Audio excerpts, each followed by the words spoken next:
নোংরাটা জি। শিখছেন আপনারা, কেউ তো লোম টাচ করতে পারেননি। একটা লোক কোনো লোম টাচ করতে পারছে? আপনি ফিলিস্তিনে মুসলমান মাইরে ফেলাইতেছে, আপনার কলিজাকারে ছিঁড়া টুকরা টুকরা হয়ে যেতেছে। জাস্ট প্রহসন, জাস্ট প্রহসন। আমি আবার বলছি জাস্ট প্রহসন। কেন?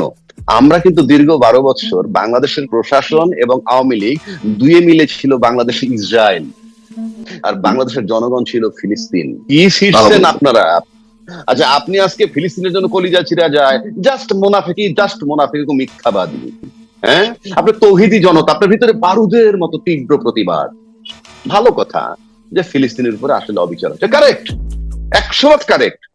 অন্যায় হচ্ছে, জুলুম হচ্ছে।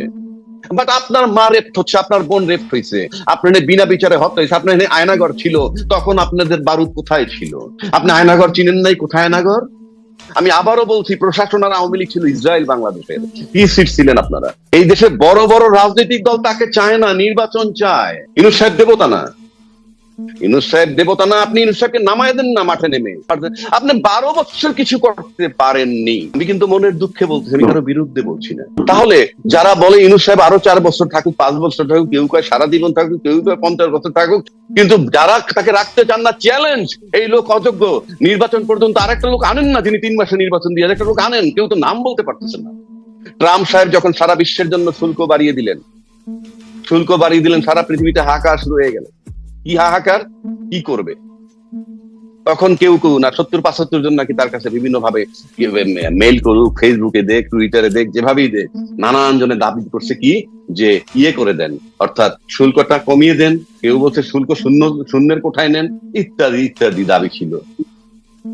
ইউনূস সাহেব তো একটা চিঠি লিখলেন কি 3 মাসের জন্য স্থগিত রাখতে, যেটা খুব সহজ কাজ এবং যেটা খুব কৌশলী। কেননা আপনি যখন ট্যারিফ বাড়াই দিবেন, কি কি যুক্তিতে বাড়াইছেন সেটাকে আবার চট করে ট্যারিফ কমাই দিবেন, এটার জন্য সময় লাগে।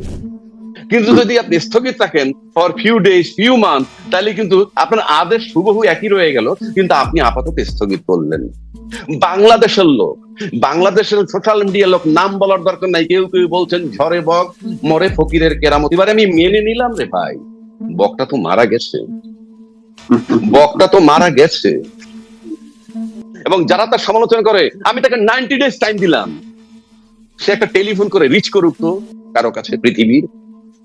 যে সমস্ত লোকগুলো এই সমিত সম্মেলনে আসছে, আইসে তারা অনেকে, পিটার হাস এরা আসছে, অ্যাম্বাসেডার ছিল, মন্ত্রী লেভেল লোকজন আছে। ইউনূসকে আমি দেখি না ইউনূস সাহেবের সামনে কেউ পা তুলে বসুক। বাংলাদেশের একটা সেকেন্ড ম্যানের নাম বলুক তো, যার সম্পর্কে বলবে আপনি একটু ট্রাম্পে ফোন করেন।